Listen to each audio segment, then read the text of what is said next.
गुरुपौर्णिमेच्या पावन पर्वावर 10 जुलै रोजी संत गजानन महाराजांवर निस्सीम श्रद्धा असलेल्या लाखो भाविकांनी शेगाव येथील श्री गजानन महाराज समाधीचे दर्शन घेतले.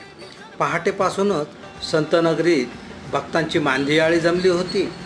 1910मध्ये संजीवन समाधी घेण्यापूर्वी गजानन महाराजांनी आपल्या शोकाकुल भक्तांना मी इथेच असेन, माझा मनापासून दावा केला तर हाकेला ओढ देऊन मी तुम्हाला संकटमुक्त करीन असे आश्वस्त केले होते. आजही लाखो भक्तांना याचा प्रत्यय येतो आहे. त्यामुळे शेगावला दर गुरुपौर्णिमेला भाविकांची ही गर्दी वाढतच चाललेली आहे. इतर वेळी देखील शेगाव येथे गजानन महाराजांच्या भक्तांची दर्शनासाठी येण्याची ओढ वाढताना दिसते आहे.